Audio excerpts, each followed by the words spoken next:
Hello दोस्तों, आज हम लोग फिर उपस्थित हुए हैं एक नए टॉपिक के साथ। हम पिछले लेक्चर में हम लोग समविभव पृष्ठ के बारे में पढ़ रहे थे। समविभव पृष्ठ बताया जा चुका था कि वैद्युत क्षेत्र में खींचा गया वह पृष्ठ जिस पर स्थित सभी बिंदुओं पर वैद्युत विभव बराबर हो, समविभव पृष्ठ कहलाता है। तो समविभव पृष्ठ पर जितने भी बिंदु स्थित होते हैं उन सभी पर वैद्युत विभव का मान बराबर होता है। यानी वैद्युत क्षेत्र में खींचा गया वह पृष्ठ जिस पर स्थित सभी बिंदुओं पर वैद्युत विभव बराबर हो, समविभव पृष्ठ कहलाता है।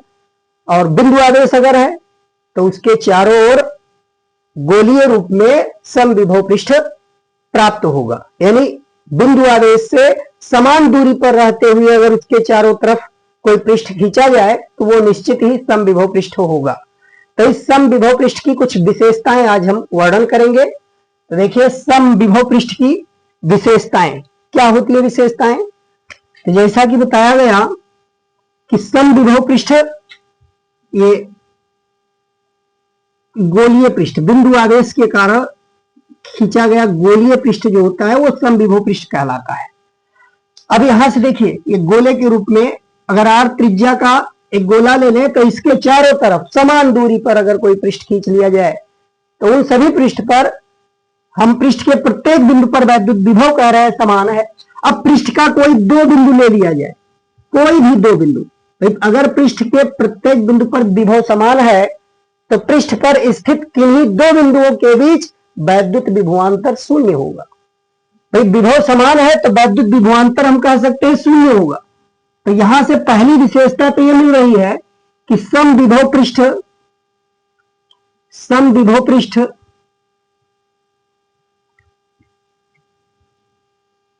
पर किन्हीं दो बिंदुओं के बीच विभवांतर शून्य होता है। किन्हीं दो बिंदुओं के मध्य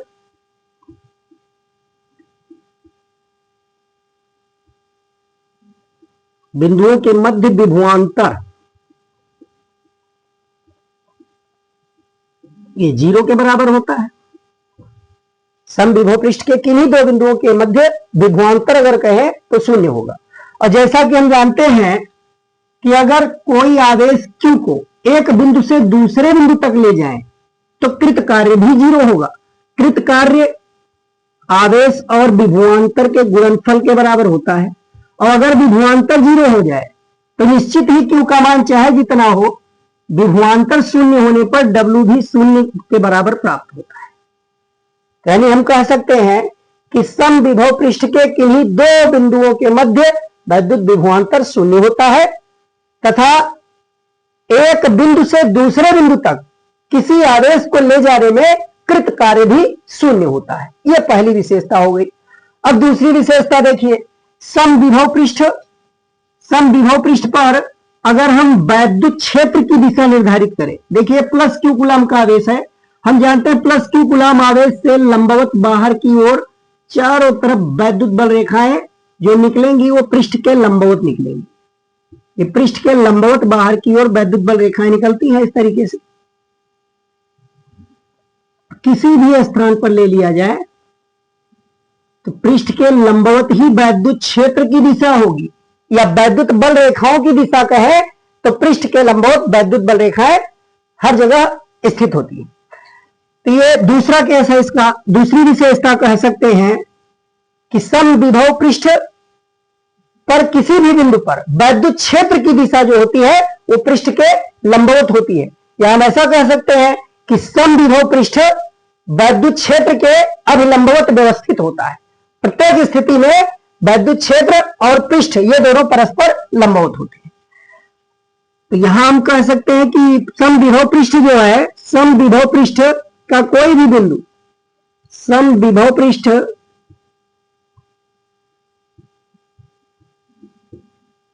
ये लंबवत होता है वैद्युत क्षेत्र की दिशा के अभिलंबवत होता है। वैद्युत क्षेत्र किसी भी बिंदु पर अगर यहां वैद्युत क्षेत्र खींचे तो लंबवत बाहर, यहां खींचेंगे लंबवत बाहर। क्योंकि बिंदु आवेश के कारण जो वैद्युत बल रेखाएं निकलेंगी वो सम्मित रूप से चारों तरफ एक समान रूप से पृष्ठ के लंबवत निकलेंगी। तो इस कारण से हम कह सकते हैं समविभव पृष्ठ के किसी भी बिंदु पर अगर हम वैद्युत क्षेत्र की तीव्रता की दिशा दिखाएं या वैद्युत बल रेखा की दिशा दिखाएं तो उस बिंदु पर वैद्युत बल रेखा लंबवत निकलेगी। तीसरा देखिए, तीसरी विशेषता क्या होगी?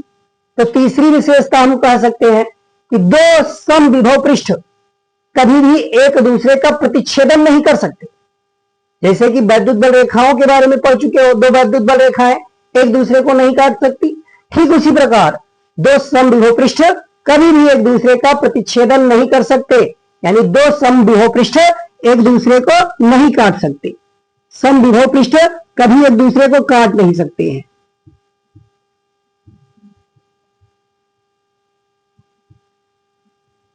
दो समविभव पृष्ठ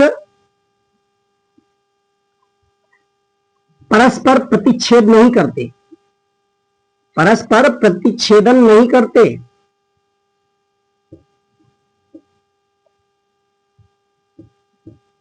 प्रतिच्छेदन नहीं करते। अब क्यों नहीं करते?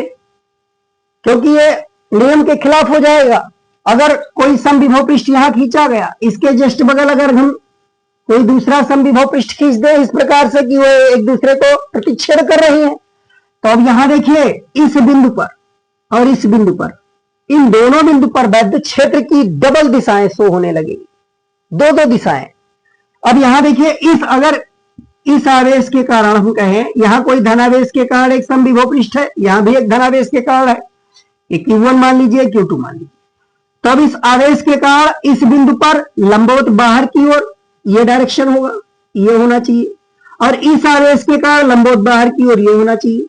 तो ये कहीं बिंदु पर दो वैद्युत क्षेत्र की तीव्रता की दो दो दिशाएं असंभव है। इस कारण से हम कह सकते हैं कि दो समविभव पृष्ठ एक दूसरे का प्रतिच्छेदन नहीं कर सकते, एक दूसरे को नहीं काट सकते। तो ये तीन विशेषताएं थी समविभव पृष्ठ की।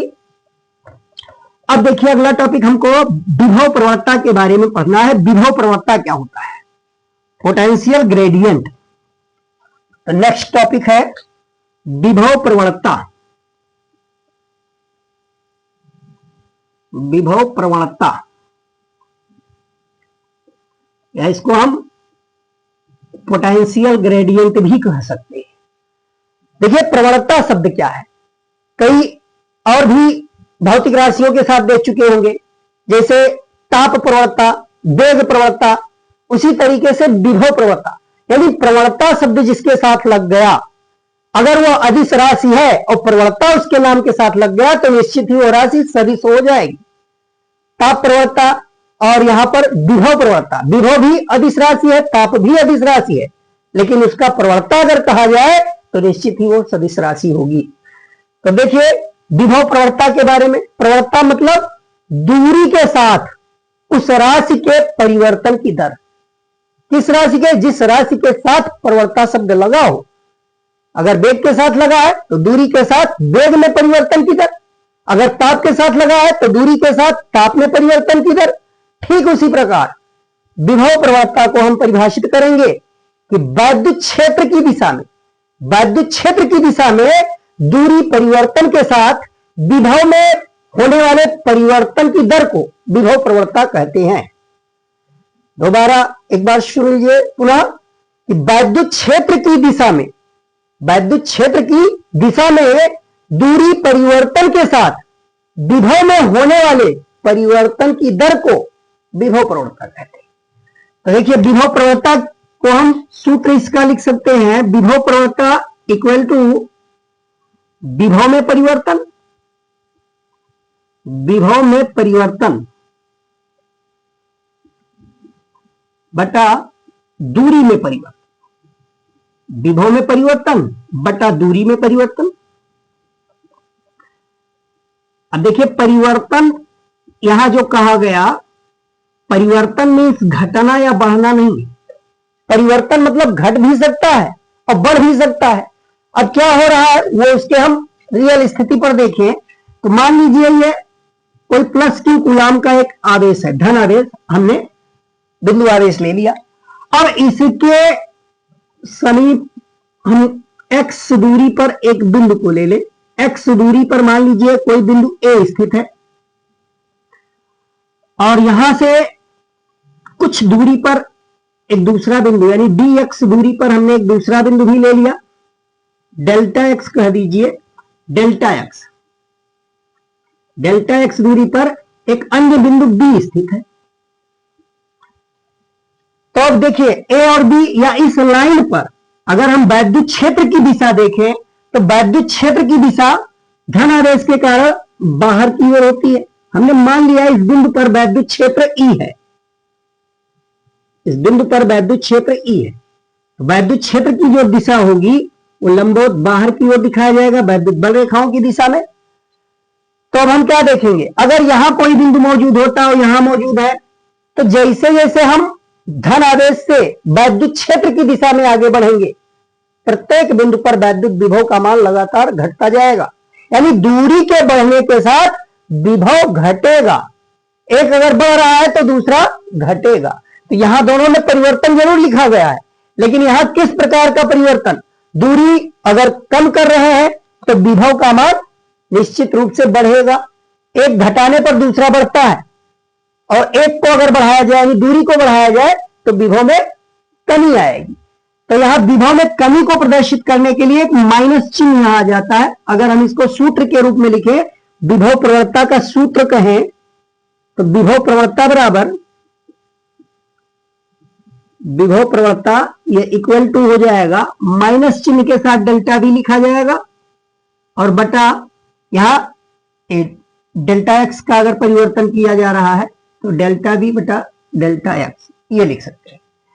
तो यहां से यहां विभव में परिवर्तन, अगर हम डेल्टा एक्स का दूरी परिवर्तन हो रहा है और यहां विभव मान लीजिए बी है तो इस स्थान पर विभव निश्चित ही कम होगा, बी माइनस डेल्टा बी हमने यहां मान लिया, बी माइनस डेल्टा बी। तो जैसे जैसे हम क्षेत्र की दिशा में आगे बढ़ेंगे प्रत्येक बिंदु पर वैद्युत विभव का मान घटता जाएगा। उसी कमी को एक माइनस चिन्ह प्रदर्शित कर रहा है। तो विभव प्रवणता फार्मूला हो जाएगा माइनस डेल्टा बी बटा डेल्टा एक्स, जहां डेल्टा एक्स दूरी में परिवर्तन है और माइनस डेल्टा बी विभव में कमी को प्रदर्शित करता है। तो इस प्रकार हम विभव प्रवणता कि अगर हम मात्रक और विमीय सूत्र देखना चाहते हैं, देखिए क्या होगा मात्रक और विमीय सूत्र।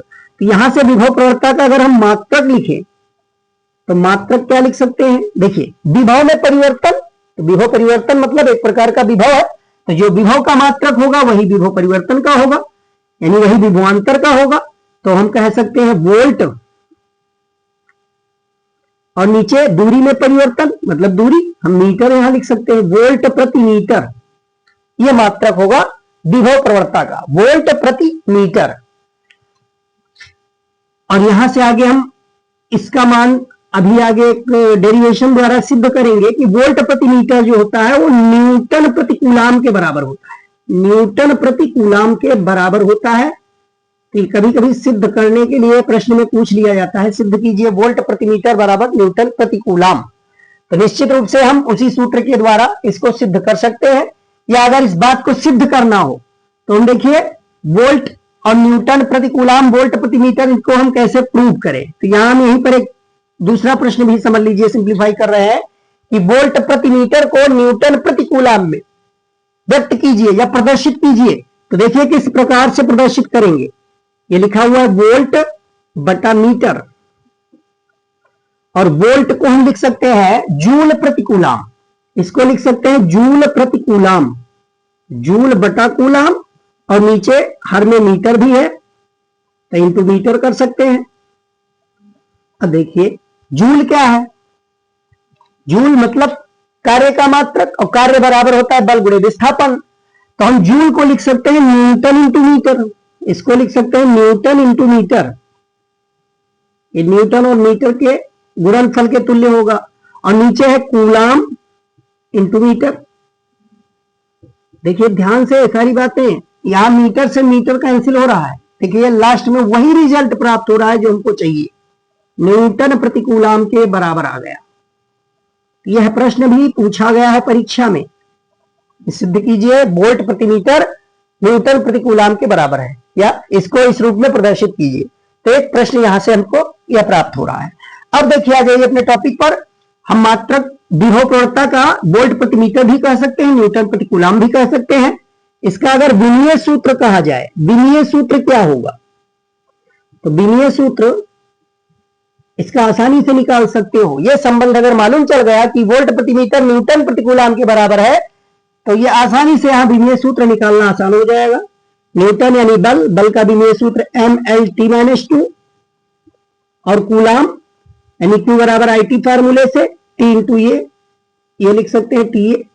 इसको ऊपर ले चलेंगे तो ये हो जाएगा mLT-3A-1, यानी जो वैद्युत क्षेत्र की तीव्रता का विमीय सूत्र था वही हमको विभव प्रवणता का विमीय सूत्र प्राप्त हुआ। तो कहीं ना कहीं ये विभव प्रवणता जो है वैद्युत क्षेत्र की तीव्रता के तुल्य होगी। आगे हम इसको सिद्ध कर सकते हैं, हम संबंध निकाल रहे हैं। देखिए अगला, विभव प्रवणता तथा वैद्युत क्षेत्र की तीव्रता में संबंध।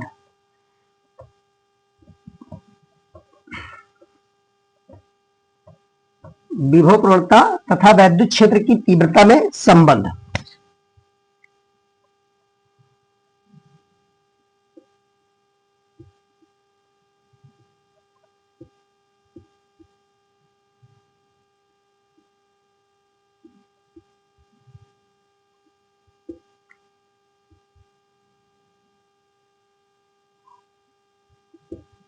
विभव प्रवणता का हमें वैद्युत क्षेत्र की तीव्रता के साथ संबंध देखना है।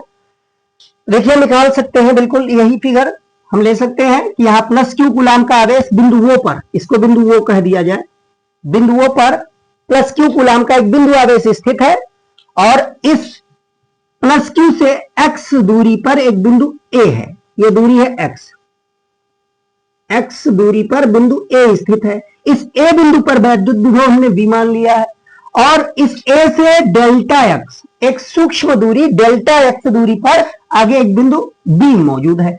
अब उस B पर अगर हम विभव देखें तो A की तुलना में वहां विभव घटेगा, क्षेत्र की दिशा में आगे बढ़ेंगे तो विभव का मान निश्चित ही घटेगा। यहां B है तो यहां B माइनस डेल्टा B हमने ले लिया। अब हमने इस बिंदु B पर एक परीक्षण आवेश की कल्पना की। मान लिया कि बिंदु B पर एक Q0 कूलाम का परीक्षण आवेश रखा हुआ है, Q0 कूलाम का एक परीक्षण आवेश यहां रखा हुआ है। इस परीक्षण आवेश पर अगर बल देखा जाए, देखिए परीक्षण आवेश को हम थोड़ा नीचे साइड में दिखा दें। यहां पर ये बिंदु B है और यहां हमने परीक्षण आवेश ले लिया Q0 कूलाम का। अब जैसे ही यहां कोई Q0 कूलाम का परीक्षण आवेश रखेंगे, क्योंकि इस बिंदु B पर इस प्लस Q आवेश का एक वैद्युत क्षेत्र वहां उत्पन्न है, उस वैद्युत क्षेत्र को हमने E मान लिया। E वैद्युत क्षेत्र यहां है बिंदु B पर, और बिंदु B पर अगर वैद्युत क्षेत्र की तीव्रता E है तो Q0 आवेश जैसे ही रखेंगे उस पर एक वैद्युत बल आरोपित होगा और उस वैद्युत बल की दिशा ये बाहर की ओर, प्लस Q कूलाम आवेश से बाहर की ओर ये वैद्युत बल की दिशा होगी। वैद्युत बल इस Q0 कूलाम पर बाहर की ओर कार्य करेगा। तो देखिए Q0 कूलाम आवेश पर कितना वैद्युत बल कार्य करेगा, यानी ये परीक्षण आवेश है, ध्यान रखिएगा Q0 परीक्षण आवेश है। परीक्षण आवेश Q0 पर कार्यरत वैद्युत बल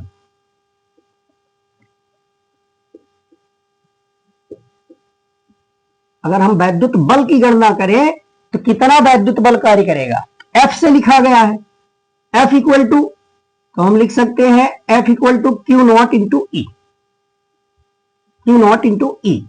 और ये वैद्युत बल जो लगेगा वो क्षेत्र की दिशा में लगेगा। अब हम अगर इस Q0 परीक्षण आवेश को अति सूक्ष्म दूरी डेल्टा एक्स चलाकर बिंदु B से A तक लाएं तो कृत कार्य कितना होगा। देखिए इस Q0 आवेश को हम बिंदु B से A तक, Q0 आवेश को बिंदु B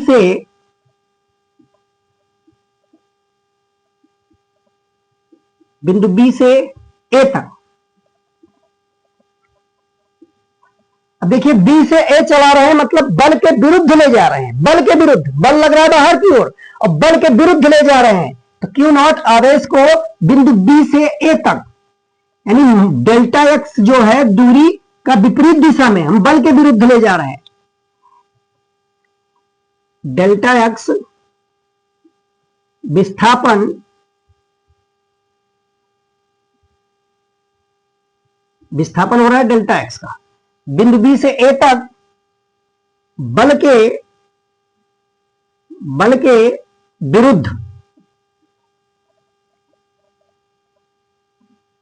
चलाने में कृत कार्य, हम इस बल के विरुद्ध डेल्टा एक्स का विस्थापन कर रहे हैं परीक्षण आवेश का। तो अब देखिए सूक्ष्म विस्थापन है तो सूक्ष्म कार्य मिलेगा। हम सूक्ष्म कार्य को हम लिख सकते हैं डेल्टा डब्ल्यू। यहां हम डेल्टा डब्ल्यू से कार्य को अगर लिखें, देखिए डेल्टा डब्ल्यू इक्वल टू क्या हो जाएगा, डेल्टा डब्ल्यू बल कार्य बराबर होता है बल गुणे बल की दिशा में विस्थापन। यहां बल लग रहा है एफ और विस्थापन हो रहा है बल की विपरीत दिशा में। तो यहां हम विपरीत दिशा में विस्थापन को दिखाने के लिए माइनस में डेल्टा एक्स दिखाएंगे, माइनस में डेल्टा एक्स। अब एफ का मान यहां दिया हुआ है, देखिए एफ का मान कितना है, क्यू डॉट ई। हम यहां परिमाण ले लें, अगर बल का परिमाण ले लें तो परिमाण हम यहां लिख सकते हैं क्यू नॉट इंटू ई,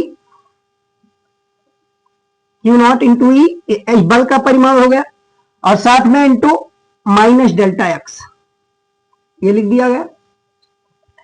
अब देखिए क्यू नॉट को हम नीचे यहां भाग कर दें, इसको हम डेल्टा डब्ल्यू बटा क्यू नॉट के रूप में लिख दें, तो इसका मान आ जाएगा माइनस में ई डेल्टा एक्स, माइनस में ई डेल्टा एक्स के बराबर आ जाएगा। इसको हमने इक्वेशन 1 मान लिया। अब अगर ए और बी बिंदुओं के बीच विभवांतर लिखें तो देखिए विभवांतर कितना होगा, बी से ए तक लाया गया है, यानी अंतिम बिंदु का विभव माइनस प्रारंभिक बिंदु का विभव। तो वैद्युत विभवांतर की परिभाषा से हम क्या लिख सकते हैं, V A minus B B, V A minus B B ये बराबर होना चाहिए डेल्टा डब्ल्यू बटा क्यू नॉट के। वी ए माइनस बीबी ये बराबर डेल्टा डब्ल्यू बटा क्यू नॉट। अब डेल्टा डब्ल्यू बटा क्यू नॉट का मान हम समीकरण 1 में निकाल चुके हैं, तो यही मान इसमें रख दीजिए, यह आ जाएगा minus E delta x, minus E delta X. ये हमने समीकरण 1 का प्रयोग करके रखा है, समीकरण 1 से ये वैल्यू हमने रख दी है। अब देखिए बी ए का मान फिक्स है, बी ए का मान बी माना गया और बी बिंदु पर विभव बी माइनस डेल्टा बी, रख दीजिए दोनों मान। यहां हम रख सकते हैं बी ए की जगह पर बी माइनस बी की जगह पर बी माइनस डेल्टा बी, ये लिख सकते हैं। और इधर देखा जाए तो माइनस में ई डेल्टा एक्स के बराबर है, ई डेल्टा एक्स। अब यहां ब्रैकेट ओपन करें अगर तो ये हो जाएगा B minus B plus delta B बराबर minus E into delta X. यहां बी से बी कैंसिल हो रहा है, एक बार प्लस में है एक बार माइनस में, समान राशियां विपरीत चिन्हों की है तो ये दोनों एक दूसरे को निरस्त कर देंगे। तो अब यहां देखिए delta B equal to minus E delta X, delta X को इधर डिवाइड करा दिया जाए तो डेल्टा बी बटा डेल्टा एक्स ये बराबर आ जाएगा माइनस ई, या माइनस से दोनों पक्षों में हम अगर गुणा करा दें यहां से हमको मिल जाएगा E equal to minus delta B बटा डेल्टा एक्स। यह संबंध हमको प्राप्त हो गया। ये माइनस डेल्टा बी बटा डेल्टा एक्स ये विभव प्रवणता है, तो विभव प्रवणता वैद्युत क्षेत्र की तीव्रता के बराबर हो गई, इसीलिए वहां वोल्ट प्रति मीटर और न्यूटन प्रति कूलाम ये दोनों समान राशियां वहां दिखाया गया, समान मात्रक दोनों बराबर, क्योंकि वैद्युत क्षेत्र विभव प्रवणता के बराबर है। विभव प्रवणता का अगर हम विभव का दूरी के साथ परिवर्तन ले और उस परिवर्तन का ऋणात्मक मान ले ले तो वैद्युत क्षेत्र के तीव्रता के बराबर होता है। तो यह हो गया हमारा संबंध विभव प्रवणता का वैद्युत क्षेत्र की तीव्रता के साथ।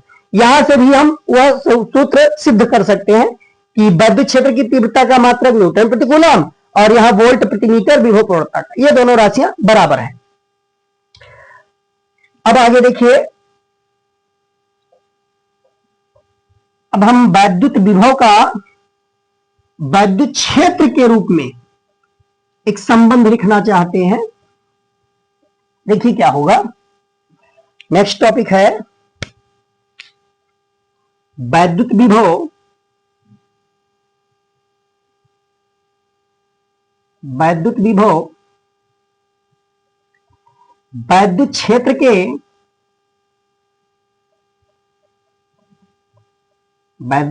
के रेखीय समाकल के रूप में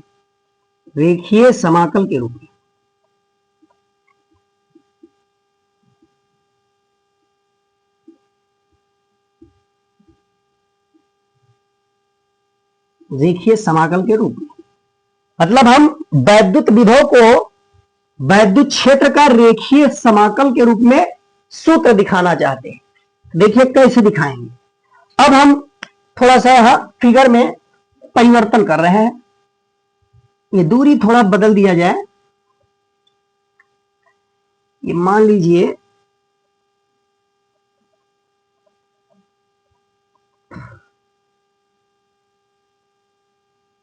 चलिए यहां से मिटा दिया जाए। थोड़ा सा यहां चेंजिंग करना पड़ेगा। अब की बार हमने मान लिया कि बिंदु O से यहां बिंदु B, यहां पर बिंदु B है और एक छोटी सी दूरी पर हम इस दूरी को अब की बार हम ले रहे हैं R। अब की बार इस दूरी को R कह रहे हैं। यहां से यहां तक की दूरी को R कहा जा रहा है और इस दूरी को यानी A से B के बीच की दूरी को dr कह रहे हैं। dr, A से B के बीच की दूरी dr और O से B की दूरी r ले लिया गया। तो इस सिचुएशन में हमें यह बताना है कि प्लस q आवेश से r दूरी पर वैद्युत विभव क्या होगा। प्लस q आवेश से r दूरी पर यानी जो बिंदु B है उस बिंदु B पर हमें वैद्युत विभव निकालना है। तो देखिए कैसे निकालेंगे। उसके लिए हम मान सकते हैं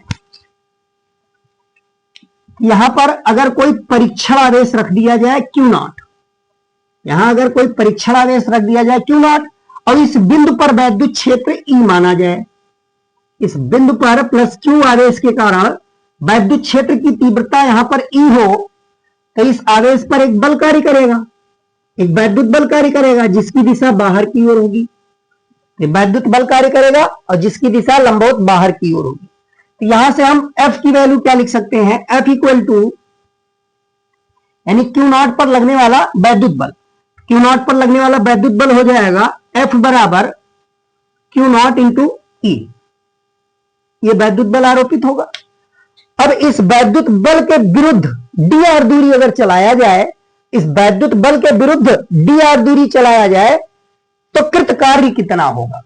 देखिए F के विरुद्ध यानी वैद्युत बल के विरुद्ध, F के विरुद्ध, विरुद्ध मतलब विपरीत दिशा में, F के विरुद्ध Q0 आवेश को dr दूरी चलाने में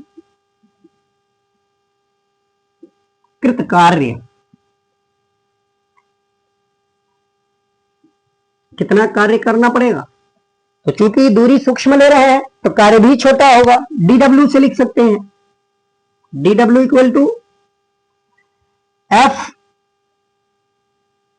इंटू माइनस dr यहां लिखा जाएगा, माइनस dr सदिश रूप में, चूंकि विस्थापन जो हो रहा है बल के विरुद्ध चला रहे हैं, बल इस डायरेक्शन में है और विस्थापन उसके विरुद्ध है तो इसीलिए माइनस dr पीछे x के रूप में दे चुके हैं, यहां dr के रूप में ले रहे हैं। यहां से देखिए F सदिश के रूप में दिखाया गया। बल में चूंकि दिशा है तो क्षेत्र की दिशा में बल है, वैद्युत क्षेत्र की तीव्रता की दिशा में बल कार्य कर रहा है। अब इस बल F का मान इसमें रख दिया जाए तो dw इक्वल टू यहां हो जाएगा Q0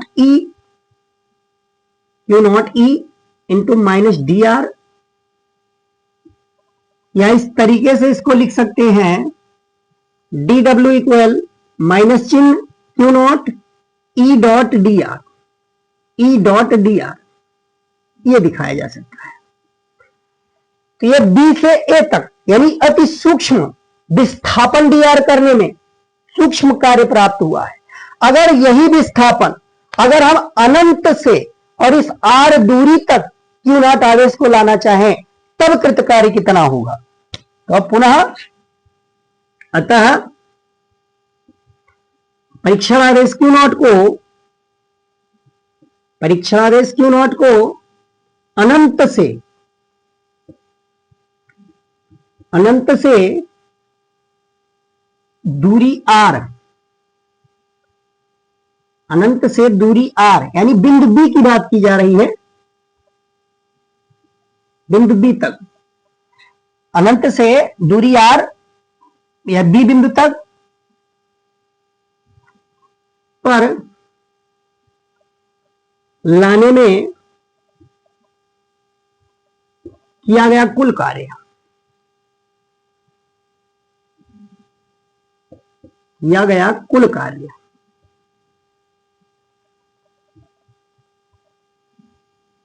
तो कुल कार्य कैसे निकालेंगे? तो अगर सूक्ष्म कार्य मालूम है तो हम समाकलन करके कुल कार्य की गणना कर सकते हैं। तो देखिए कुल कार्य W निकालना है तो हमें इस dW का समाकलन करना पड़ेगा अनंत से R तक। dW का हम समाकलन कर दें तो W हमको प्राप्त हो जाएगा। अब यहां देखिए dW का मान मालूम है, रख दीजिए, ये माइनस क्यू नॉट बाहर कर दीजिए, माइनस क्यू नॉट हमने बाहर कर दिया, ई डॉट डी आर ये इंटीग्रेशन के भीतर आ जाएगा, अनंत से आर तक इंटीग्रेशन की लिमिट हो जाएगी, ई डॉट डी आर यहां लिख दिया जाएगा। ये हो गया, ये W निकल आया, यानी अनंत से बिंदु B तक परीक्षण आवेश क्यू नॉट को लाने में किया गया कार्य मिल गया। अब हम अगर बिंदु B पर इस आवेश के कारण वैद्युत विभव निकालना चाहें तो निकाल सकते हैं। देखिए क्यू नॉट को इधर अगर भाग कर दें तो W बटा क्यू नॉट मिल जाएगा, और W बटा क्यू नॉट क्या प्रदर्शित करेगा? बिंदु B पर वैद्युत विभव को प्रदर्शित करेगा। यहां से हम दिखा सकते हैं W अपॉन क्यू नॉट ये बराबर होगा minus integration infinitive to R E dot D R, ये हो जाएगा। केवल यहां क्यू नॉट आवेश को हम W के नीचे ले आए हैं, क्रॉस मल्टीप्लीकेशन द्वारा इस क्यू नॉट को W के नीचे ले आए हैं, W बटा Q nought equal minus integration infinitive to R E dot D R. अब W बटा क्यू क्या बताएगा? इस बिंदु B पर वैद्युत विभव को ये बता रहा है, बिंदु B पर उत्पन्न विभव को बता रहा है। अतः बिंदु B पर वैद्युत विभव, बिंदु B पर वैद्युत विभव कितना हो जाएगा? B equal to minus integration infinitive to R E dot D R, ये हमको सूत्र मालूम चल गया। यानी अगर वैद्युत क्षेत्र दिया हो दूरी R के पदों में, अगर वैद्युत क्षेत्र दूरी R के पदों में दिया हो तो हम उस बिंदु पर वैद्युत विभव की गणना इस सूत्र से कर सकते हैं। ये वैद्युत विभव ज्ञात किया जा सकता है वैद्युत क्षेत्र दिया होने पर। और इसके पहले हमने जो E और विभव प्रवणता में संबंध बताया, वहां क्या था कि अगर हमको B मालूम हो तो E निकाल सकते हैं। B मालूम हो अगर डेल्टा V बटा डेल्टा एक्स या dV बटा dx की वैल्यू मालूम हो तो हम वहां वैद्युत क्षेत्र निकाल सकते हैं। तो वैद्युत क्षेत्र दिया होने पर हम उस संबंध को उपयोग में लाएंगे, मतलब इस वाले संबंध की बात कर रहे हैं, E इक्वल टू माइनस, अब dV बटा dx भी कह सकते हैं या dV बटा dr भी कह सकते हैं, वहां दूरी x लिखा गया था, अगर हम दूरी r मान लें तो यही संबंध dV बटा dr भी लिखा जा सकता है। तो इस प्रकार हम ये वैद्युत विभव का भी संबंध देख चुके। अब आगे हमें एक टॉपिक देखना है वैद्युत द्विध्रुव के कारण वैद्युत विभव, वैद्युत द्विध्रुव के कारण वैद्युत विभव।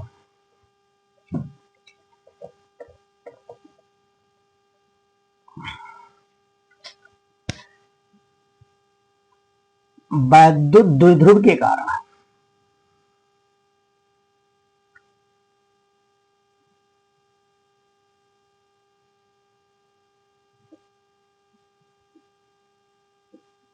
वैद्युत विभव।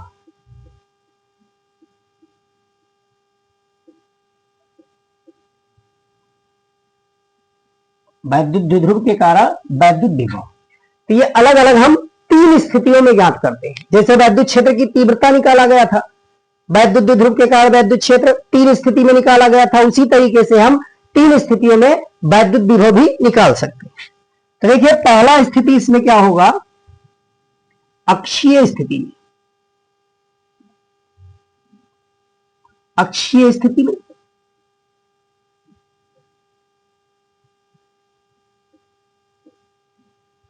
अक्षीय स्थिति क्या होती है, देखिए ध्यान से, ये कोई वैद्युत द्विध्रुव है, माइनस क्यू आवेश यहां है, प्लस क्यू आवेश यहां पर है, इसको बिंदु ए लिखा गया। ये कोई वैद्युत द्विध्रुव ए बी है, ए बी यहां लिख दिया गया, और इन दोनों आवेशों को मिलाने वाले रेखा पर एक मध्य बिंदु ओ मान लिया जाता है। यहां कोई मध्य बिंदु ओ है, इस ओ से ये दोनों आवेश समान दूरी पर माने जाते हैं। ओ से दोनों आवेश समान दूरी पर, इस दूरी को हमने एल कह दिया और इस आवेश की भी दूरी एल कही गई। यानी वैद्युत द्विध्रुव के दोनों आवेशों के बीच की दूरी को 2 इंटू एल से प्रदर्शित करते हैं। इस मध्य बिंदुओं से दोनों आवेश एल दूरी पर होते हैं। अब आगे देखिए, यहां हमने इसके अक्षीय स्थिति में, हमने अक्षीय स्थिति में वैद्युत द्विध्रुव निकालने के लिए लिखा हुआ है वैद्युत द्विध्रुव के कारण वैद्युत विभव अक्षीय स्थिति में। तो अक्षीय स्थिति मतलब दोनों आवेशों को मिलाने वाली रेखा के अनुदिश, या हम ऐसा कह सकते हैं कि वैद्युत द्विध्रुव के आघूर्ण की दिशा के अनुदिश। आघूर्ण इसका किधर कार्य करेगा, वैद्युत द्विध्रुव आघूर्ण की दिशा जो होती है वो माइनस क्यू आवेश से प्लस क्यू आवेश की ओर होती है। ये पी की दिशा है, पी। तो पी की दिशा में हमने इस मध्य बिंदुओं से स्मॉल आर दूरी पर, स्मॉल आर दूरी पर एक बिंदु पी की कल्पना की। यहां हमने मान लिया कि इस बिंदु पर बिंदु पी है, और यहां पर हमें इस पूरे द्विध्रुव के कारण वैद्युत विभव ज्ञात करना है। इस बिंदु पी पर कितना वैद्युत विभव होगा, जैसा कि हेडिंग है अक्षीय स्थिति में वैद्युत विभव की गणना करनी है वैद्युत द्विध्रुव के कारण। तो वैद्युत द्विध्रुव में 2 आवेश हैं, एक प्लस क्यू एक माइनस क्यू। तो दोनों आवेशों से इनकी दूरियां निकालनी पड़ेंगी, क्योंकि बिंदु आवेश के कारण वैद्युत विभव फार्मूला हम जान चुके हैं। तो हम दोनों आवेशों से दूरी क्लियर करेंगे। तो देखिए इस प्लस क्यू वाले आवेश बिंदु बी पर जो रखा हुआ है, ये बिंदु बी पर मौजूद है और ये बिंदु ए पर मौजूद है। तो इन दोनों की दूरी क्लियर करिए। ये दूरी कितनी होगी, यहां से बिंदु पी की दूरी। तो अब अगर यहां से दूरी आर है और ये ओ से बी तक की दूरी यल है, तो अब हम यहां बी से पी की दूरी अगर निकालना चाहें तो पूरी दूरी आर में से यल कम कर देंगे, आर में से एल दूरी घटा देंगे। तो ये हमको मालूम चल जाएगा आर माइनस एल। बिंदु बी से पी तक की दूरी हो जाएगी आर माइनस एल।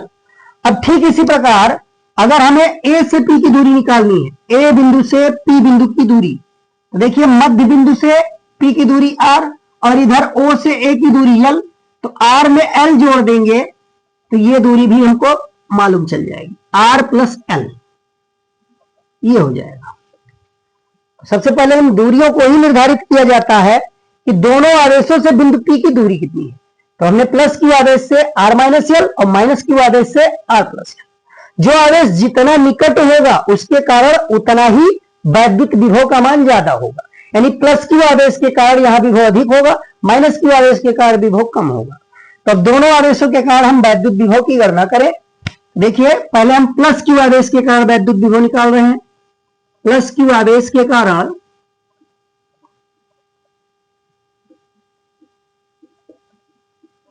बिंदु पी पर वैद्युत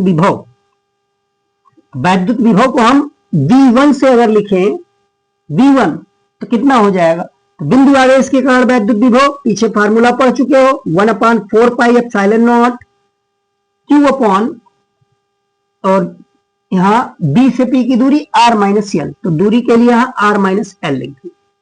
ये ध्यान रखिएगा, ये पूरा का पूरा जो निकाय लिया गया है ये निर्वात अथवा वायु में मानकर यह किया जा रहा है, इसीलिए आप साइलेंट नॉट केवल लिखा गया, परावैद्युतांक के नहीं लिखा जा रहा है।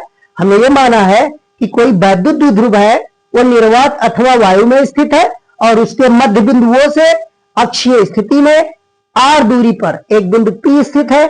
उस बिंदु P पर हमें वैद्युत विभव ज्ञात करना है कि द्विध्रुव के कारण कितना वैद्युत विभव उत्पन्न होगा।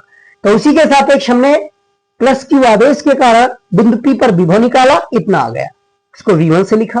अब आगे देखिए माइनस क्यू आवेश के कारण, तो माइनस क्यू आवेश के कारण कितना विभव होगा, माइनस क्यू आवेश के कारण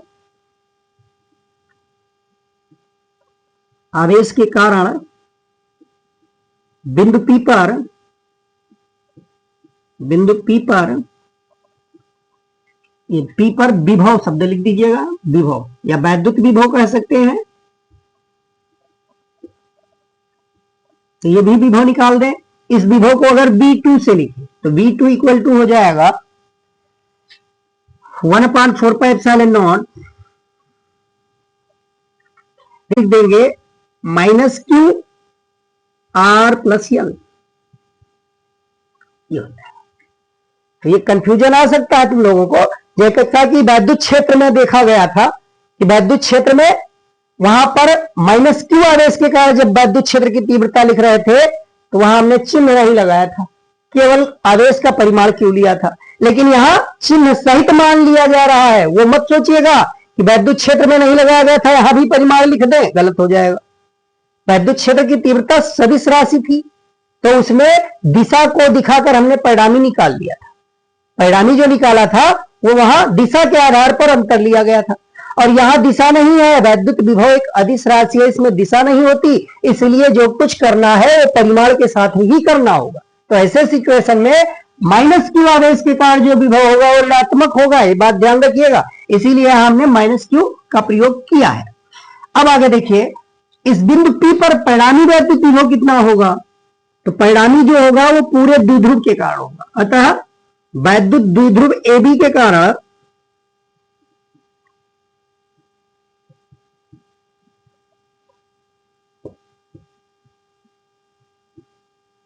वैद्युत द्विध्रुव AB के कारण बिंदु P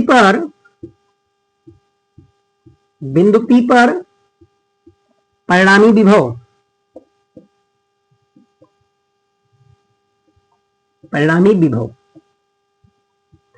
V इक्वल टू, तो निश्चित ही वैद्युत विभव का हम योग करेंगे, लेकिन यहां एक विभव धनात्मक है 1/4 pi epsilon not Q upon R minus L. तो दूसरा है 1/4 pi epsilon not minus Q upon R plus L. देखिए प्लस माइनस का यहां गुणा करेंगे तो माइनस आ जाएगा, जो राशियां कॉमन है उसको कॉमन ले लीजिए। तो यहां ऊपर Q upon 4 pi epsilon not हम कॉमन ले सकते हैं, यहां बचेगा 1/R माइनस एल, और यहां माइनस चिन्ह आ जाएगा 1/R प्लस एल। ये हमको मिल गया। अब एलसीएम ले लीजिए। यहां देखिए Q upon 4 pi epsilon not, और यहां एलसीएम आ जाएगा R minus L into R plus L. R plus L का गुणा होगा तो ऊपर जाएगा R प्लस एल, फिर आगे माइनस है, ध्यान रखिएगा यहां चिन्ह माइनस है। अब R माइनस एल का गुणा जब 1 में करेंगे, आगे चिन्ह माइनस होने के कारण ये चिन्ह बदलेगा और यहां माइनस R प्लस एल हो जाएगा। इस R माइनस एल का 1 में गुणा किया गया है, आगे चिन्ह माइनस है, तो इसको यहां जब रखेंगे तो R माइनस एल, लेकिन माइनस चिन्ह होने के कारण ये माइनस R प्लस एल, यहां माइनस R प्लस एल। अब इस R से R को हम कैंसिल कर सकते हैं, प्लस माइनस R कैंसिल हो गया, L प्लस एल जुड़ के 2L हो जाएगा। यहां देखिए फार्मूला क्या मिल रहा है, V इक्वल टू, ये ऊपर Q का गुणा कर दीजिए, तो यहां 1/4 पाई एप्सिलॉन नॉट आगे कर लेंगे, और यहां हो जाएगा 2QL अपॉन नीचे R square minus L square, ये लिख सकते हैं। 2QL P के बराबर होता है, वैद्युत द्विध्रुव आघूर्ण का ये सूत्र है, तो इसी को हम दिखा सकते हैं 1/4 पाई एप्सिलॉन नॉट, ये हो जाएगा P अपॉन नीचे है R square minus L square, ये फॉर्मूला मिल जाएगा। अगर L का अस्तित्व है तब, L अगर R की तुलना में बहुत छोटा है, कंडीशन अगर लगा दे तो यहां सूत्र का स्वरूप बदल जाएगा थोड़ा सा। देखिए सूत्र का स्वरूप हम बदलने वाले हैं, तो यह कंडीशन हमने लगा दिया, यदि L is less than to R. ये आर दूरी जो है वो L की तुलना में बहुत छोटी, सॉरी बहुत बड़ी है। L जो है वो आर की तुलना में बहुत छोटा है।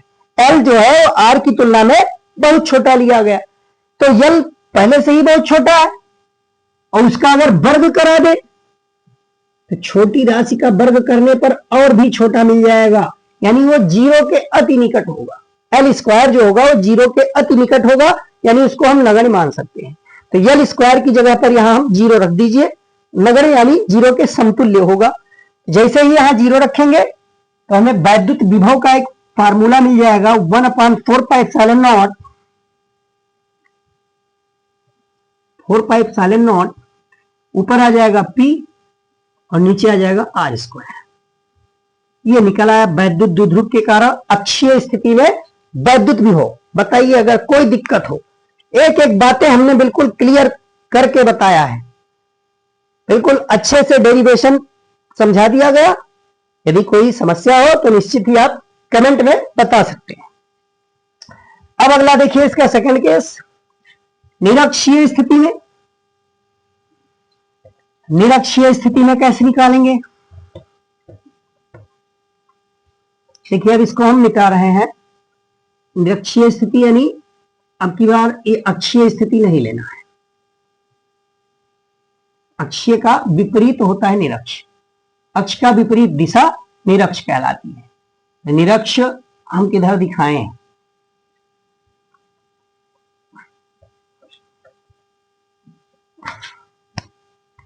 सेकंड केस है निरक्षीय स्थिति में।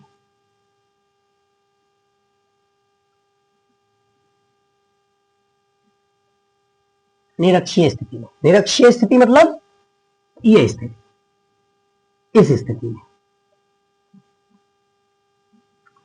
ऊपर भी ले सकते हैं नीचे भी। निरक्ष मतलब इसके मध्य बिंदु के, या हम कह सकते हैं वैद्युत द्विध्रुव के बीचों बीच वाले बिंदु से होकर जाने वाला जो तल है वो निरक्ष कहा जाएगा। अब इस निरक्ष में कहीं भी, चाहे यहां ले लीजिए चाहे यहां ले लीजिए, कहीं भी हम एक बिंदु P की कल्पना कर रहे हैं।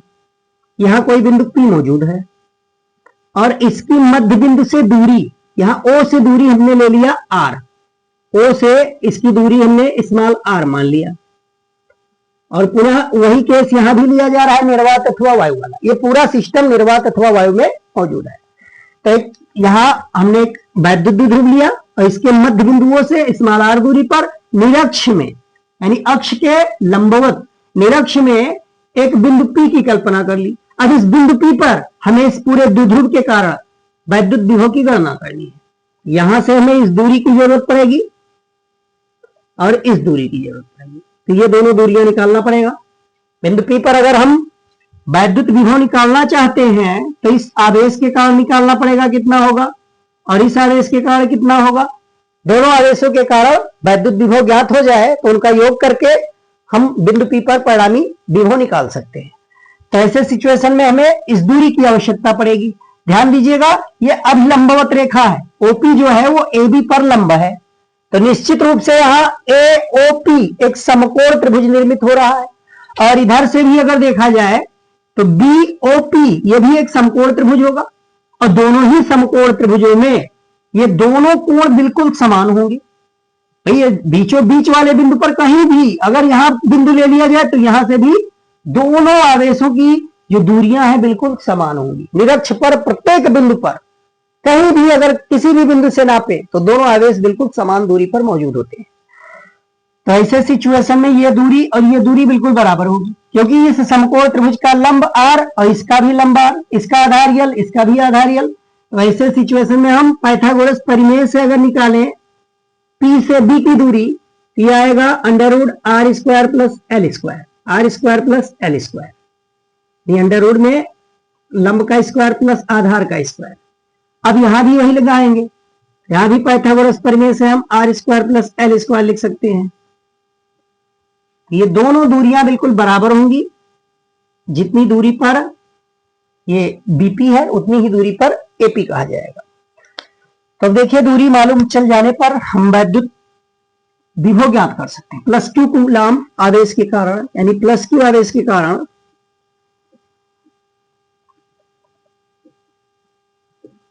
प्लस क्यू आवेश के कारण बिंदु P पर विभव,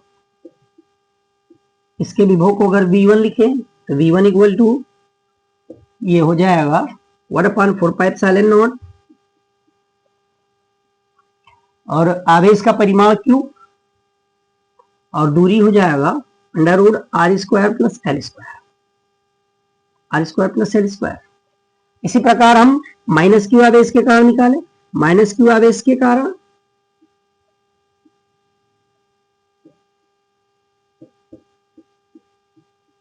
बिंदु P पर विभव, माइनस क्यू आवेश के कारण V2 निकाल दीजिए। V2 equal to 1/4πε0। आवेश का परिमाण यहां माइनस क्यू लिया गया, minus Q √r² plus L², ये हो जाएगा। तो अब बिंदु P पर हम परिणामी वैद्युत विभव लिखना चाहते हैं, यानी पूरे द्विध्रुव के कारण। अतः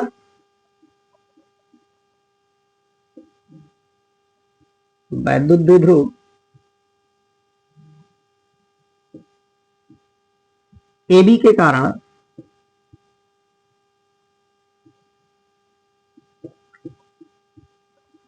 बिंदु P पर परिणामी वैद्युत विभव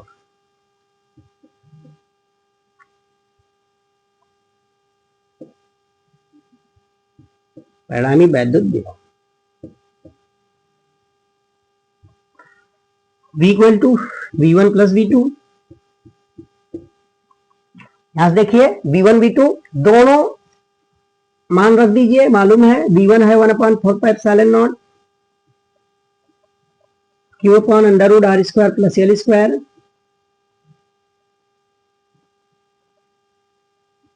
और उतना ही यहां प्लस 1/4πε0 माइनस क्यू आवेश के कारण है।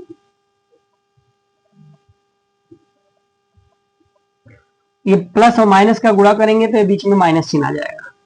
V equal to 1/4πε0 Q upon √r² plus L²। यहाँ माइनस में 1/4πε0 Q upon √r² plus L²। देखिए अब ये दोनों राशियां बिल्कुल बराबर दिख रही हैं। जो राशि यहाँ है वही राशि यहाँ है, तो समान राशि का अंतर लेना है, इसमें से इसको घटाना है। दोनों राशियां बराबर, अगर ये x है तो ये भी x माइनस x क्या आएगा 0। यहां से फाइनली हमको क्या मिल गया v इक्वल टू 0। यहां मिल गया हमको v इक्वल टू 0। निरक्षीय स्थिति में वैद्युत विभव शून्य प्राप्त होता है। अब निरक्षीय स्थिति मतलब यहां से यहां कहीं भी निरक्ष पर किसी भी बिंदु पर अगर हम वैद्युत द्विध्रुव के कारण वैद्युत विभव ज्ञात करें तो सभी बिंदुओं पर विभव शून्य आएगा, जैसा कि समविभव पृष्ठ के समान ये व्यवहार करेगा। वैद्युत द्विध्रुव का जो निरक्ष होगा वो समविभव पृष्ठ के समान व्यवहार करेगा। जिस प्रकार से समविभव पृष्ठ पर स्थित प्रत्येक बिंदु पर विभव शून्य के बराबर होता था, बिल्कुल इसी प्रकार से निरक्ष में किसी भी बिंदु पर अगर हम वैद्युत विभव की गणना करें इस द्विध्रुव के कारण, तो वैद्युत द्विध्रुव के कारण उसके निरक्षीय स्थिति में प्रत्येक बिंदु पर विभव शून्य होगा और यह समविभव पृष्ठ के समान व्यवहार करेगा। तो इस प्रकार से प्रश्न पूछा जा सकता है। परीक्षा में ऐसे भी प्रश्न पूछा जा सकता है कि निरक्षीय रेखा पर कोई आवेश Q को कुछ दूरी बता दिया जाएगा, हर दूरी तक ले जाने में कितना कार्य करना पड़ेगा। तो निरक्षीय रेखा पर जब भी ले जाएंगे किसी आवेश को तो वहां कृत कार्य सदैव शून्य होगा, क्योंकि दो बिंदुओं के बीच विभवांतर शून्य है और विभवांतर शून्य होने के कारण कार्य भी शून्य होगा। तो निरक्षीय स्थिति में प्रत्येक बिंदु पर विभव 0, इसलिए निरक्षीय रेखा पर आवेश को चलाने में किया गया कार्य सदैव 0 होगा। तो ये कॉन्सेप्ट ध्यान रखिए, इस पर भी प्रश्न पूछ सकता है। अब देखिए थर्ड केस इसका, इसी का एक व्यापक रूप है। इन दोनों का एक व्यापक रूप कह सकते हैं।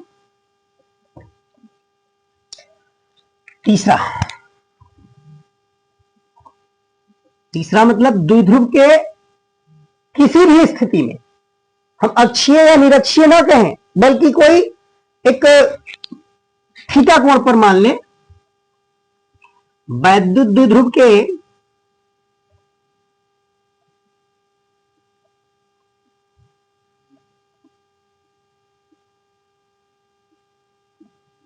किसी भी स्थिति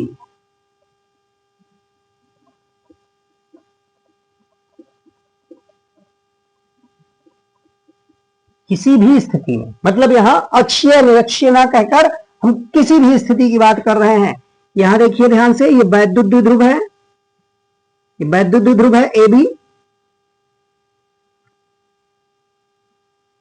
ये ए बी हो गया।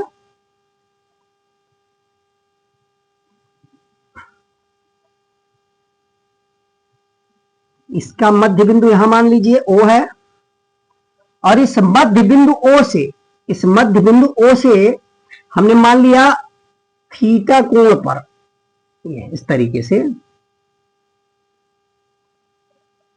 एक बिंदु P यहां थीटा कोण बनाता हुआ, ये थीटा कोण बनाता हुआ r दूरी पर स्थित है।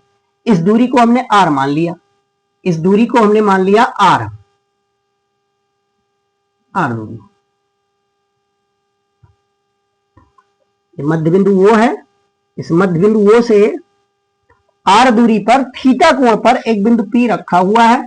अब इस बिंदु P पर हमें वैद्युत विभव की गणना करनी है इस वैद्युत द्विध्रुव के कारण। ये वैद्युत द्विध्रुव है, एक तरफ माइनस क्यू आवेश, दूसरे तरफ प्लस क्यू आवेश होगा, एक ऋणावेश एक धनावेश, समान प्रकार के मतलब समान परिमाण के विपरीत प्रकृति के दो आवेश यहां वैद्युत द्विध्रुव पर होंगे। अब ध्यान दीजिए यहां कैसे इस वैद्युत द्विध्रुव के कारण हम यहां वैद्युत विभव की गणना करें। तो ये दूरियां बराबर होंगी, एल दूरी, ये एल होगा, मध्य बिंदु से दोनों आवेशों के बीच की दूरियां जो होती हैं वो समान होती हैं, उस दूरी को एल लिख देते हैं। अब हमें इन दोनों आवेशों के बिंदु P से दूरी ज्ञात करनी है, तो कैसे निकालें? अब ये दूरी हमको निकालनी है, इस दूरी को निकालना है। ये दूरी कैसे निकाला जाए? तो देखिए मेन इस दूरी को अगर फाइंड कर ले रहे हैं तो आसानी से हम विभव निकाल सकते हैं। ये दूरी हम इस दूरी को निकालना चाहते हैं। ए से P की दूरी कितनी है और B से P की दूरी कितनी है, B से P की दूरी कितनी है, इन दोनों दूरियों को हमें ज्ञात करना है। जैसे ही ये ज्ञात होगा बाकी सारा काम आसान हो जाएगा। तो अब ये दूरी ज्ञात करने के लिए हम यहां से लंब डाल दें, यहां से हम अगर लंब डाल दें यहां तो एक समकोण त्रिभुज की रचना हो जाती है। और इस रेखा को और आगे थोड़ा सा बढ़ा दिया जाए, इस रेखा को और आगे बढ़ा दिया जाए, यहां से लंब इस पर डाल दिया जाए, यहां से लंब इस पर डाल दिया जाए।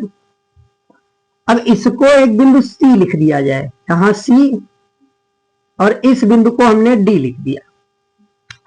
अब देखिए ये शीर्षाभिमुख कोण होगा, अगर ये थीटा है तो ये कोण भी थीटा ही होगा, ये कोण भी थीटा ही कहा जाएगा। शीर्षाभिमुख कोण बराबर होते हैं।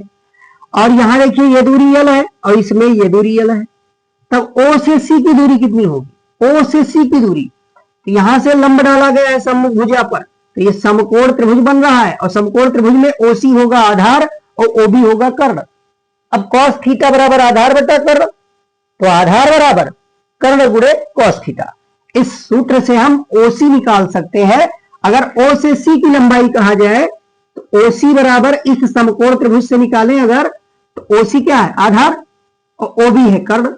आधार बटा कर्ण cos थीटा के बराबर, तो कर्ण और cos थीटा का गुणनफल कर्ण कितना? OB इंटू cos थीटा, ये OC के बराबर होगा। और OB की वैल्यू L है, तो इसको हम OC बराबर लिख सकते हैं L cos थीटा। इसी प्रकार हम इस OD को अगर निकालना चाहें तो OD क्या होगा? O से D की लंबाई। इस समकोण त्रिभुज में देखिए ये 90 डिग्री यहां से लंब डाला गया, ये कोण थीटा है, ये लंब कहा जाएगा, ये आधार होगा, ये कर्ण होगा। इसमें OD मतलब आधार ज्ञात करना है। OD इक्वल टू यहां कर्ण OA cos थीटा यहां भी लिख सकते हैं। OD इक्वल यहां हो जाएगा L cos थीटा, यहां भी हमको मिल जाएगा L cos थीटा। ये बात समझ में आ गई होगी।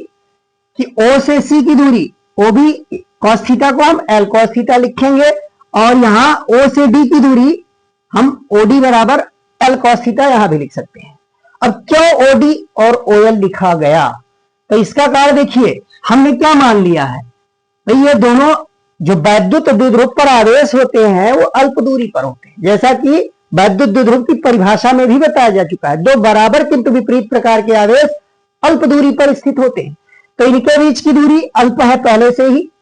अगर ये अल्प दूरी पर है तो यहां से देखिए C से P की दूरी और B से P की दूरी बराबर होगी, तो यही कंडीशन यहां लिया गया कि अगर ये अल्प दूरी पर है, ये L की तुलना में R जो है वो बहुत बड़ा है, L बहुत छोटी दूरी है, तो ऐसे सिचुएशन में ये बड़ी दूरी होने के कारण हम CP और BP को बराबर मानेंगे।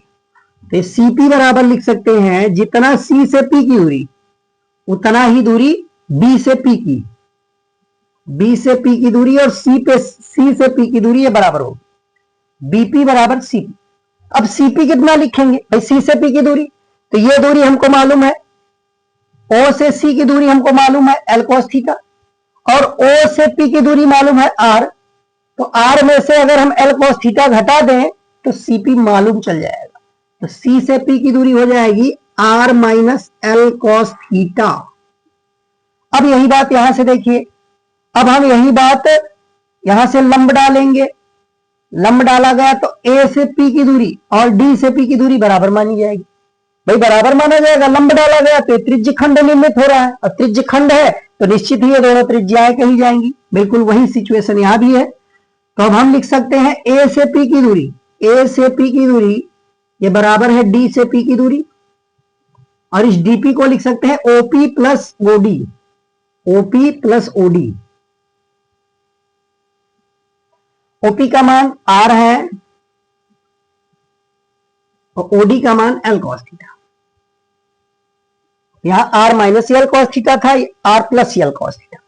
अब हम फिर बाकी काम उसी तरीके से, दोनों दूरियां मालूम चल गई, ये दूरी AP मालूम चल गई और BP। अब हम प्लस Q आवेश के कारण, प्लस Q आवेश के कारण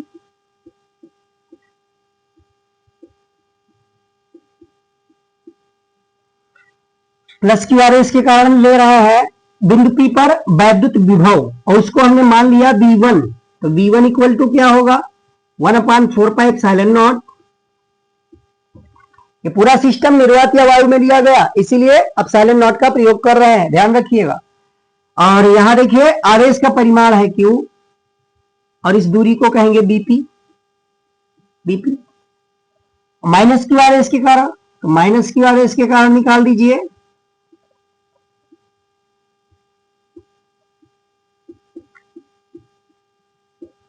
V2 इक्वल टू हो जाएगा 1/4πε0 माइनस Q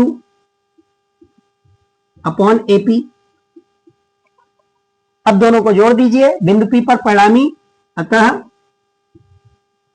द्विध्रुव AB के कारण, वैद्युत द्विध्रुव AB के कारण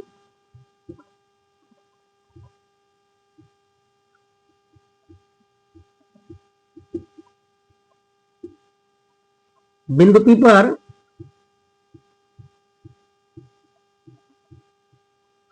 परिणामी वैद्युत विभव,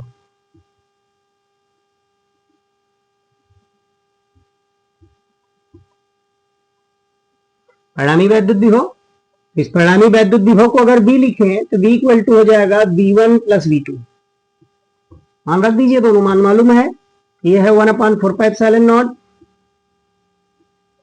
Q अपॉन BP, और यहां है प्लस, या प्लस माइनस का गुणा करके हम माइनस लिख रहे हैं सीधे, प्लस अगर यहां है तो V2 में माइनस क्यों आ रहा है, तो यहां चिन्ह हम डायरेक्ट माइनस रख रहे हैं, ध्यान रखिएगा। 1/4πε0 यहां भी Q अपॉन AP आ जाएगा, क्योंकि यहां माइनस वाला चिन्ह आगे हमने प्लस में गुणा कर लिया। यहां कॉमन ले लीजिए Q अपॉन 4πε0 को, Q अपॉन 4πε0 कॉमन हो जाएगा, इतनी राशि जब कॉमन लेंगे तो यहां बचेगा 1/BP माइनस 1/AP, ये हो जाएगा। अब BP और AP का मान इसमें रख के सॉल्व करना बचा है, ये हो जाएगा Q अपॉन 4πε0 और देखिए बीपी का मान है R minus L cos theta, R minus L cos theta, और फिर बीच में माइनस चिन्ह है, यहां 1/r plus L cos theta, R plus L cos theta, ये दोनों हमने लिख दिया। अब आगे देखिए बिल्कुल अक्षीय स्थिति में जैसे सॉल्व किया गया था वही सिचुएशन यहां भी बन रहा है। हम आगे इधर सॉल्व कर रहे हैं, ये ध्यान दीजिएगा। तो v equal to Q upon 4 pi epsilon naught, Q upon 4 pi epsilon naught, यहां एलसीएम ले लीजिए, R minus L cos theta, R plus L cos theta, R minus L cos theta, और दूसरे ब्रैकेट में R plus L cos theta, ये LCM हो जाएगा। इसमें ऊपर गुणा होगा R plus L cos theta का,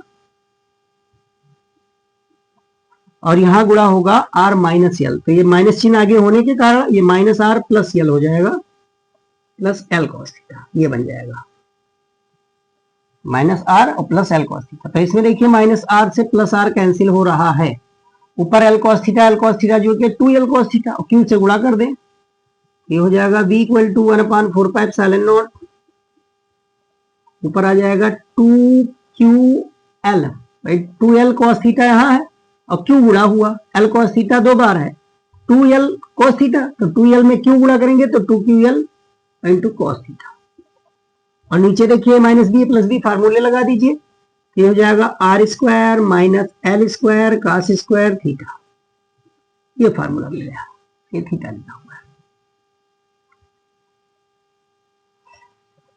यहां इतना हमको प्राप्त हो गया। अब देखिए क्या कर सकते हैं, हम 2ql को p लिख सकते हैं, 2ql को p लिख सकते हैं।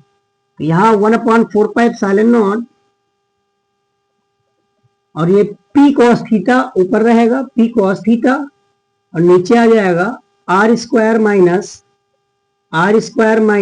L square cos square theta, ये हमने लिख दिया।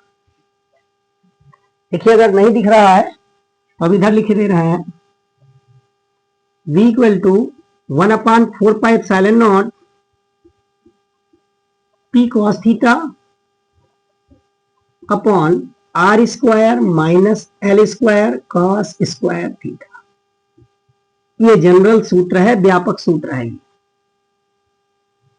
अब अगर कंडीशन ले लिया जाए कि L की वैल्यू अगर R की तुलना में बहुत छोटी है तो L square cos square theta की वैल्यू, इसको हम नगण्य मान सकते हैं, क्योंकि L स्क्वायर पहले से भी छोटा होगा, तो L अगर छोटा है तो L स्क्वायर भी छोटा होगा, और हम जानते हैं कॉस स्क्वायर थीटा, इसका मान न्यूनतम 0 अधिकतम 1 हो सकता है, तो स्क्वायर है तो न्यूनतम 0 अधिकतम 1 कह सकते हैं इसका मान। तो न्यूनतम मान लेने के लिए देखिए, यदि कंडीशन लगाइए, यदि L less than 2R, this implies, ये क्या इंप्लाई कर रहा है कि L square cos square theta की वैल्यू 0 को टेंड करेगी, 0 के अति निकट होगी, या हम इसको नगण्य मान सकते हैं, रख दीजिए 0 के समीप। तो यहां हमको मिल जाएगा v equal to 1/4 pi epsilon naught, यहां ऊपर p cos थीटा, और नीचे ये 0 रख देंगे तो नीचे आर स्क्वायर केवल बचेगा, आर स्क्वायर, ये मिल जाएगा।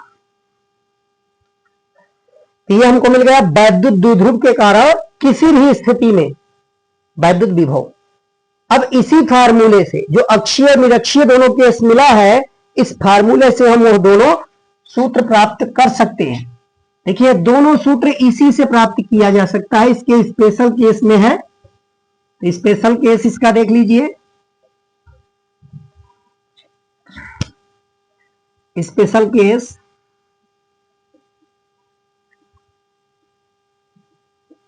पहला स्पेशल केस इसका, मान लीजिए जो बिंदु P है वो अक्षीय स्थिति में आ जाए, यदि थीटा कोण जो लिया गया था वो 0 डिग्री हो जाए, तो थीटा कोण अगर 0 डिग्री होगा तो निश्चित ही बिंदु P अक्षीय रेखा पर पहुंच जाएगा, तो अक्षीय रेखा पर पहुंचेगा तो इसमें रख दीजिए। तब देखिए थीटा अगर 0 रख दे तो cos थीटा क्या मिलेगा, तो cos थीटा की वैल्यू 1 हो जाएगी, इसमें cos थीटा 1 रख दीजिए, तो v इक्वल टू मिल जाएगा 1/4πε0